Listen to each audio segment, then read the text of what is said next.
जय माता दी। वैशाख मास चल रहा है, इसमें अध्याय का पाठ चल रहा है जो कि बहुत शुभकारी है, शुभ फल देने वाला है। सुनने मात्र से आपके रोग, आपके कष्ट, आपकी दुख तकलीफ सब दूर हो जाएंगे। एक सुनने मात्र से कई कई पापों का नष्ट हो जाता है। पिछले जन्मों में किए हुए जो पाप हैं उनका नाश हो जाता है। तो आज उसका छठा अध्याय का पाठ कर रहे हैं। तो आओ पाठ शुरू करते हैं। ओम नमो भगवते वासुदेवाय नमः। नारद जी कहते हैं कि हम एक ब्राह्मण और छिपकली का इतिहास कहते हैं। प्राचीन काल में हेमांग नाम का एक राजा इक्ष्वाकु वंश में हुआ है। उस वंश के राजा ने अन्नदान नहीं किया, इसी से उसने चातक व छिपकली का जन्म लिया। वह निर्धन व निर्बल ब्राह्मणों की बहुत सेवा किया करता था, लेकिन विद्वान व तेजस्वी वेद पाठी ब्राह्मणों की सेवा नहीं करता था। जो वस्तु स्वयं सुलभ है उसका दान नहीं करता था। उसका कहना था कि दुर्लभ वस्तु का दान उत्तम होता है। वह ब्राह्मणों का बड़ा भक्त था, किसी की निंदा न करने वाला था, शत्रुओं पर विजय पाने वाला जितेंद्रिय था। उसने इतने यज्ञ किए कि कुशाओं से पृथ्वी पर कुशा ही कुशा दिखाई देने लगी। उसने गौ भूमि तथा स्वर्ण का दान देकर अनेक ब्राह्मणों को प्रसन्न किया। कोई ऐसा दान नहीं जो उसने न किया हो, परंतु कभी वैशाख मास में जल दान नहीं किया। ये वे कहता था कि अल्भ्य वस्तु दान करने का फल होता है, जल तो सहज में ही लभ्य है। अतः वह राजा लूले, लंगड़े, अंधे और जीविकाहीन ब्राह्मणों की सेवा किया करता था, किंतु वेद पाठी, तत्वगानी और ब्रह्मवादियों की पूजा नहीं किया करता था। वह कहता था कि विख्यात ब्राह्मणों की सेवा तो सभी करते हैं, अनाथ, अनपढ़, लूले, लंगड़े और दरिद्रियों की दुर्गति है, यही दया के पात्र है। इस दोष के कारण 3 जन्म तक उसको चातक की योनि मिली, फिर एक जन्म गिद्ध बना, फिर 7 जन्म तक कुत्ते की योनि मिली, फिर एक जन्म के महल में छिपकली योनि में उत्पन्न हुआ। इस प्रकार उस राजा को मिथिलापुरी के राजा श्रुति कुर्ती के घर में छिपकली बनकर द्वार की चौखट पर कीड़ों का भक्षण करते हुए 87 वर्ष बीत गए। एक समय श्रुति देव ऋषि भूखे प्यासे दोपहर के समय मार्ग में थके हुए मिथिलापति के घर आए और ऋषि को देखकर राजा ने खड़े होकर उनका बड़ा आदर सत्कार किया, मधुपर्क आदि करके उनका पूजन किया और उनके चरण धोकर अपने माथे पर उस जल को छिड़का। देव योग से उस जल की एक बूंद छिपकली पर भी जा पड़ी। जल की बूंद पड़ते ही उनको अनेक योनियों का जन्म का ज्ञान हो गया और वह हाय हाय कर कहने लगा कि हे ब्राह्मण देवता, मेरी रक्षा करो, मेरी रक्षा करो। छिपकली के ऐसे वचन सुनकर ब्राह्मण को बड़ा आश्चर्य हुआ और कहने लगे कि तू कौन है और क्यों इतना विलाप करता है? तू अपना सब वृतांत कह, मैं अभी तेरा उद्धार करूंगा। ऋषि के ऐसे वचन सुनकर वह छिपकली कहने लगी कि हे ब्राह्मण, मैं इक्ष्वाकु कुल में उत्पन्न हुआ, वेद शास्त्रों का ज्ञाता था।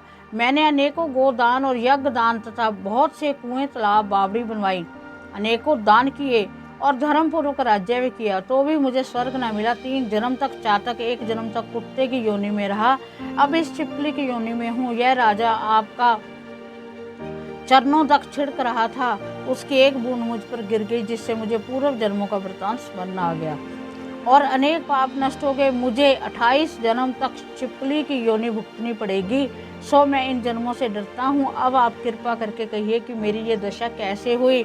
तब ऋषि ने अपने ज्ञान चक्षु द्वारा सब कुछ जान लिया और कहने लगे कि मैं तुम्हारी बुरी योनि का कारण जानता हूँ, तुम ध्यान देकर सुनो।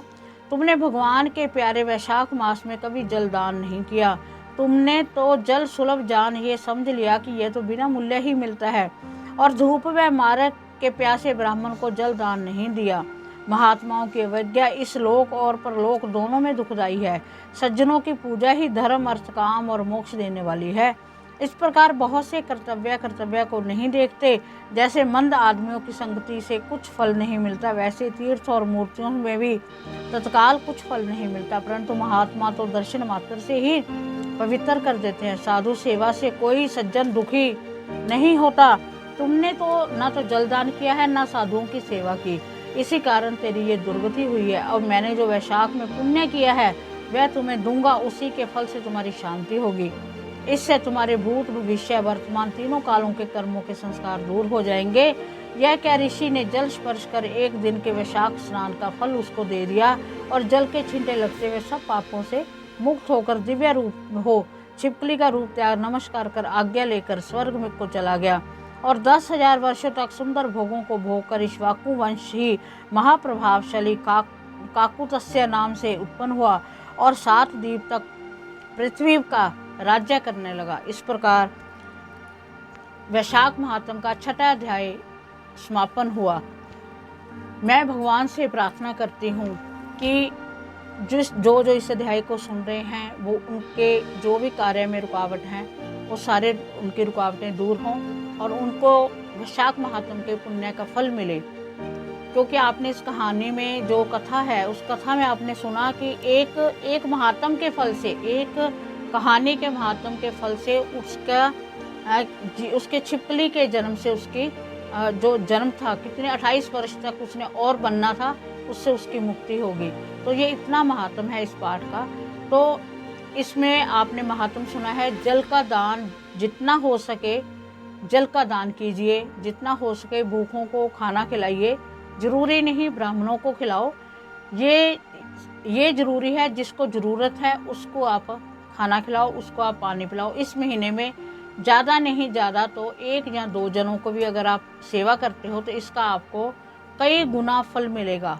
इसलिए आप कोशिश करो कि जितना हो सके आप अपने एरिया में आसपास देखें, कई ज़रूरतमंद बच्चे हैं, कोई जो भी आप सेवा कर सकते हो, जल और अन्न तो है ही है, अगर आप कोई भी सेवा कर सकते हो तो इस महीने में की गई सेवा का आपको तिगुना फल मिलेगा। इसलिए क्योंकि भगवान ब्रह्मा, भगवान विष्णु, भगवान महेश साक्षात आपको आशीर्वाद देंगे। माँ लक्ष्मी साक्षात धरती पर विराजमान है, जो कि आपको धन धान्य देने के लिए अपने हाथ को ऐसे करके खड़ी हैं कि जो मांगोगे वो मिलेगा, बशर्ते आप उसका जो इस महीने में जितना आप दान पुण्य कर सकते हो वो करो, क्योंकि ये भगवान विष्णु का महीना है। तो माँ लक्ष्मी जो भगवान विष्णु की आज्ञा का पालन करता है, माँ लक्ष्मी उनके सदैव सिर पर हाथ रखती है।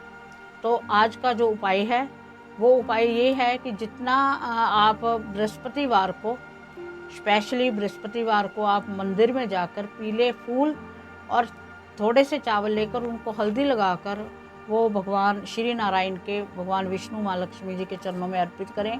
आप देखना आपको कितनी धन धान्य की जो भी कमी है वो पूर्ण होगी। तो इसी के साथ मैं आज्ञा लेती हूँ और अगले अध्याय के साथ नेक्स्ट वीडियो में हम फिर मिलते हैं।